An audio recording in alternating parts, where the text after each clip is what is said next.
जय श्री कुल देवता।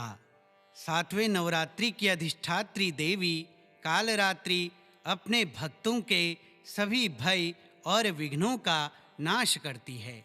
उनके स्मरण और स्तुति से काल, दुष्ट ग्रह, रोग और शत्रु सभी दूर हो जाते हैं। यह स्तोत्र माँ कालरात्रि की कृपा प्राप्त करने का दिव्य साधन है, जो साधक को अडिग साहस, आरोग्य और परम शांति प्रदान करता है। आज सातवीं नवरात्रि में इस स्तोत्र को जरूर सुने। श्री कालरात्रि स्तोत्रम। नमः कालरात्र्यै चण्डविक्रमरूपिण्यै शरण्ये शूलहस्तायै नमस्ते भयहारिण्यै खड्गधारिणि देवेशे घोररूपे भयङ्करी सिंहवाहिनी मातस्त्वं रक्ष मां परमेश्वरी घोरदंष्ट्रा महाकाये महाशक्ति नमोऽस्तु ते संसार दुःखनाशाय पातु मां कालरूपिणी या देवी सर्वभूतेषु नाशरूपेण संस्थिता नमस्तस्यै नमस्तस्यै नमस्तस्यै नमो नमः। महाकाली महामाये सुरासुरनमस्कृते भक्तानुग्रहदात्री त्वं नमामि जगदम्बिके कालाग्निरूपिणी मातः संहारक्रूरविग्रहे दुष्टसंहारकारिण्यै प्रसीद परमेश्वरी रक्तवर्णाशूलहस्ता कपालमाल्यभूषिता जगतां दुःखनाशाय पातु मां कालसुन्दरी सिंहवाहिनी कालरात्रि सर्वरक्षाकरी शिवे आयुरारोग्यम् ऐश्वर्यं देहि मे वरदा भव। इदं स्तोत्रं पठेद् भक्त्या कालरात्र्याः प्रसादतः सर्वभयविनाशाय सर्वसौख्यप्रदं भवेत्। नमः कालरात्र्यै चण्डविक्रमरूपिण्यै शरण्ये शूलहस्तायै नमस्ते भयहारिण्यै खड्गधारिणि देवेशे घोररूपे भयङ्करी सिंहवाहिनी मातस्त्वं रक्ष मां परमेश्वरी घोरदंष्ट्रा महाकाये महाशक्ति नमोऽस्तु ते संसार दुःखनाशाय पातु मां कालरूपिणी या देवी सर्वभूतेषु नाशरूपेण संस्थिता नमस्तस्यै नमस्तस्यै नमस्तस्यै नमो नमः। महाकाली महामाये सुरासुरनमस्कृते भक्तानुग्रहदात्री त्वं नमामि जगदम्बिके कालाग्निरूपिणी मातः संहारक्रूरविग्रहे दुष्टसंहारकारिण्यै प्रसीद परमेश्वरी रक्तवर्णाशूलहस्ता कपालमाल्यभूषिता जगतां दुःखनाशाय पातु मां कालसुन्दरी सिंहवाहिनी कालरात्रि सर्वरक्षाकरी शिवे आयुरारोग्यम् ऐश्वर्यं देहि मे वरदा भव। इदं स्तोत्रं पठेद् भक्त्या कालरात्र्याः प्रसादतः सर्वभयविनाशाय सर्वसौख्यप्रदं भवेत्। नमः कालरात्र्यै चण्डविक्रमरूपिण्यै शरण्ये शूलहस्तायै नमस्ते भयहारिण्यै खड्गधारिणि देवेशे घोररूपे भयङ्करी सिंहवाहिनी मातस्त्वं रक्ष मां परमेश्वरी घोरदंष्ट्रा महाकाये महाशक्ति नमोऽस्तु ते संसार दुःखनाशाय पातु मां कालरूपिणी या देवी सर्वभूतेषु नाशरूपेण संस्थिता नमस्तस्यै नमस्तस्यै नमस्तस्यै नमो नमः। महाकाली महामाये सुरासुरनमस्कृते भक्तानुग्रहदात्री त्वं नमामि जगदम्बिके। कालाग्निरूपिणी मातः संहारक्रूरविग्रहे दुष्टसंहारकारिण्यै प्रसीद परमेश्वरी। रक्तवर्णाशूलहस्ता कपालमाल्यभूषिता जगतां दुःखनाशाय पातु मां कालसुन्दरी। सिंहवाहिनी कालरात्रि सर्वरक्षाकरी शिवे। आयुरारोग्यम् ऐश्वर्यं देहि मे वरदा भव। इदं स्तोत्रं पठेद् भक्त्या कालरात्र्याः प्रसादतः सर्वभयविनाशाय सर्वसौख्यप्रदं भवेत्। नमः कालरात्र्यै चण्डविक्रमरूपिण्यै शरण्ये शूलहस्तायै नमस्ते भयहारिण्यै। खड्गधारिणि देवेशे घोररूपे भयङ्करी। सिंहवाहिनी मातस्त्वं रक्ष मां परमेश्वरी। घोरदंष्ट्रा महाकाये महाशक्ति नमोऽस्तु ते। संसारदुःखनाशाय पातु मां कालरूपिणी। या देवी सर्वभूतेषु नाशरूपेण संस्थिता नमस्तस्यै नमस्तस्यै नमस्तस्यै नमो नमः।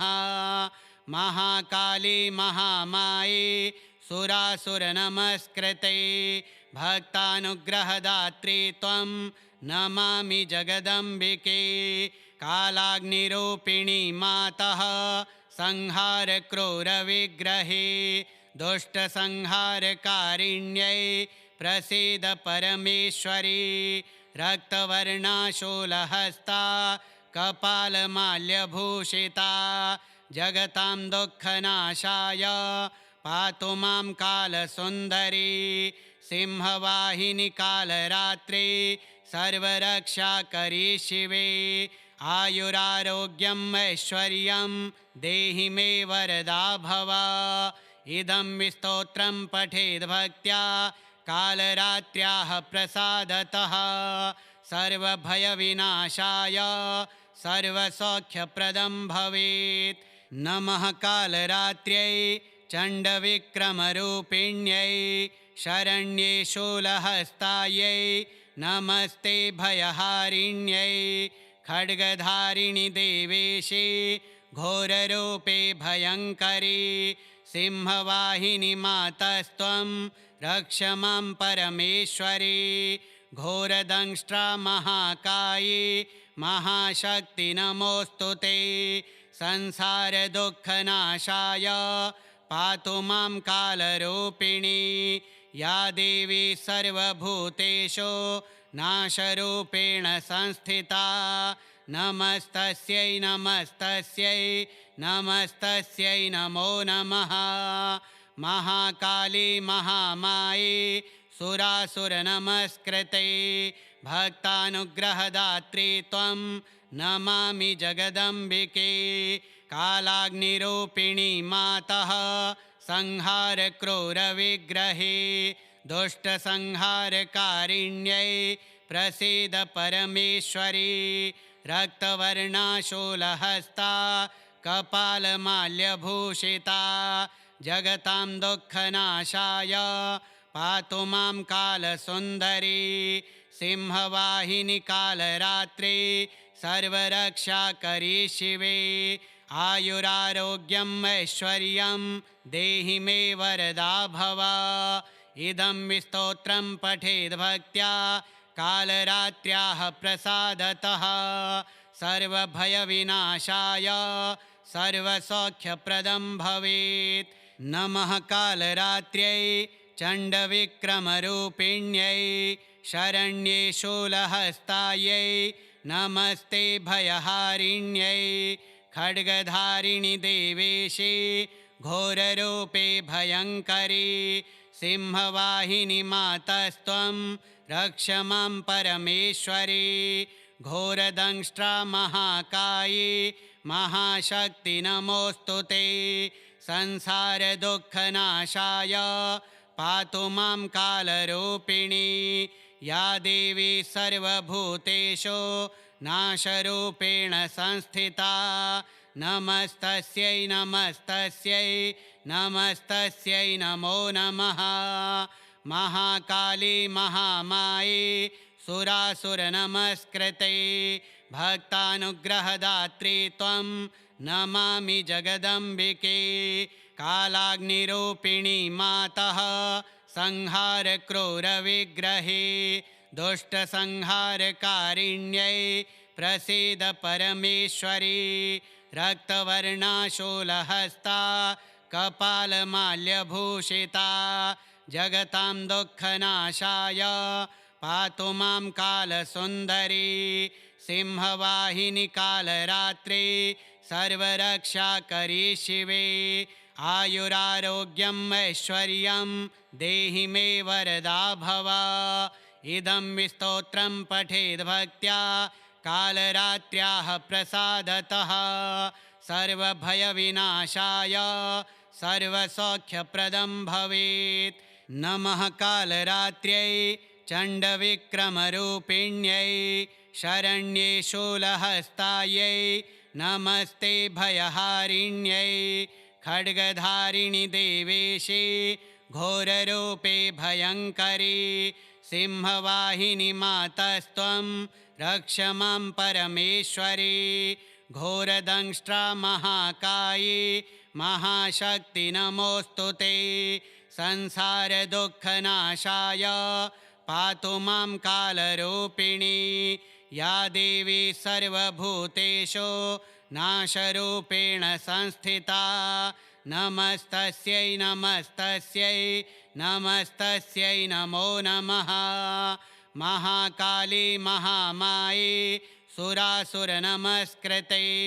भक्तानुग्रहदात्री त्वं नमामि जगदम्बिके। कालाग्निरूपिणी मातः संहारक्रूरविग्रहे।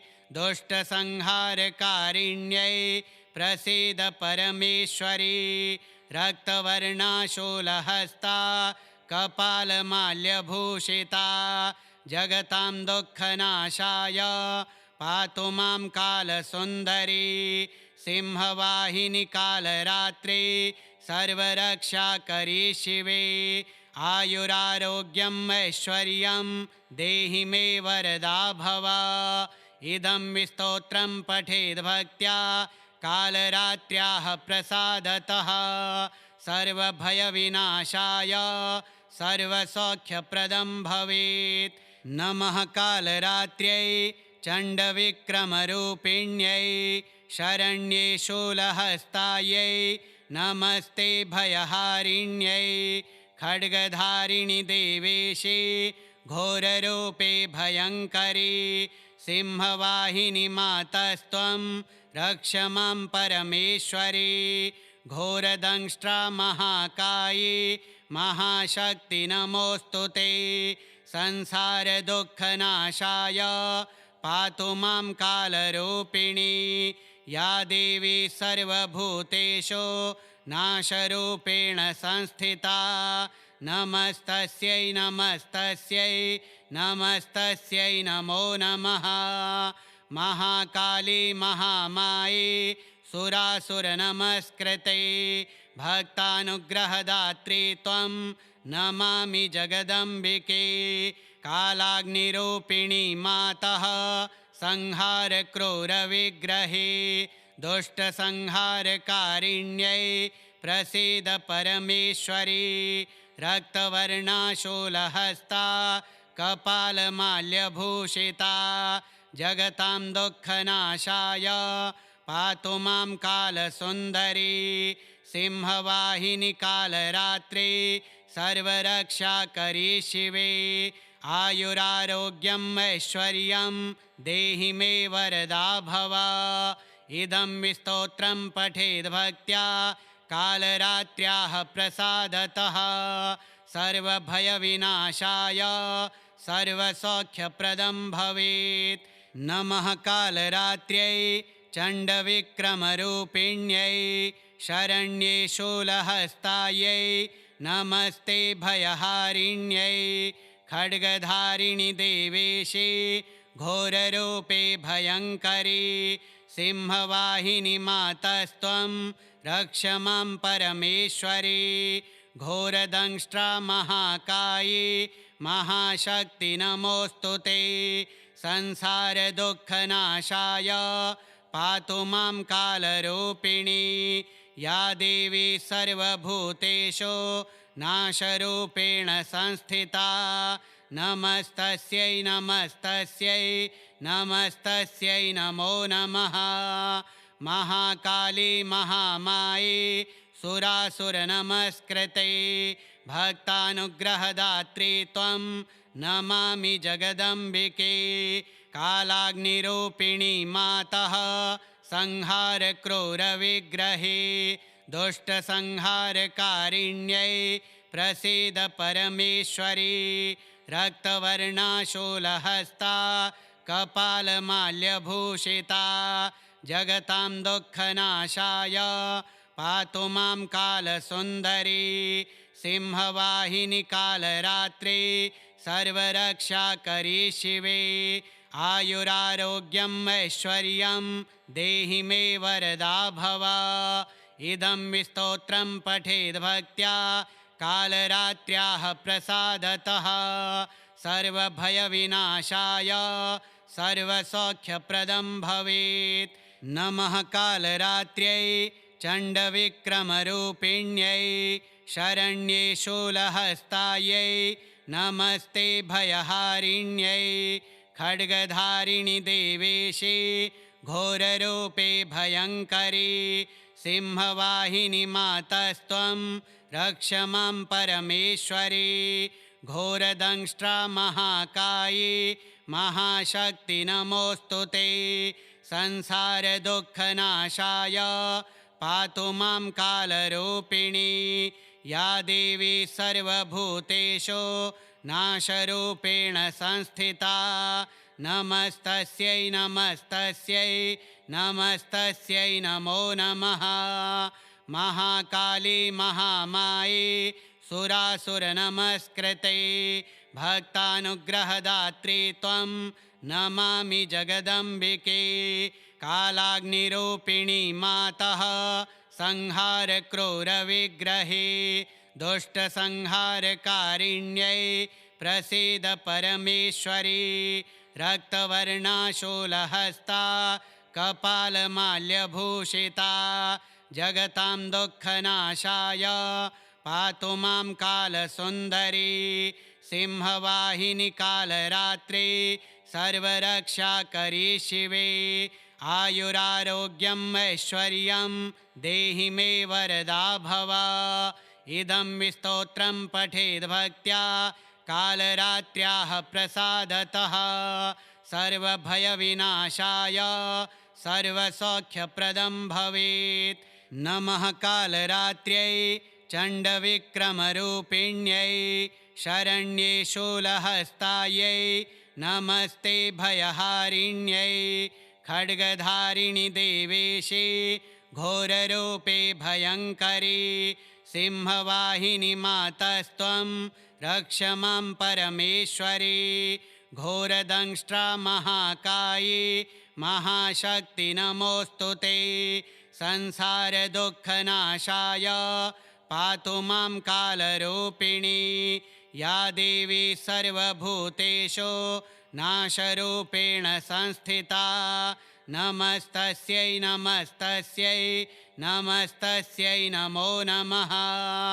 महाकाली महामाये सुरासुरनमस्कृते भक्तानुग्रहदात्री त्वं नमामि जगदम्बिके कालाग्निरूपिणी मातः संहारक्रूरविग्रहे दुष्टसंहारकारिण्यै प्रसीद परमेश्वरी रक्तवर्णाशूलहस्ता कपालमाल्यभूषिता जगतां दुःखनाशाय पातु मां कालसुन्दरी सिंहवाहिनी कालरात्रि सर्वरक्षाकरी शिवे आयुरारोग्यम् ऐश्वर्यं देहि मे वरदा भव इदं स्तोत्रं पठेद् भक्त्या कालरात्र्याः प्रसादतः सर्वभयविनाशाय सर्वसौख्यप्रदं भवेत्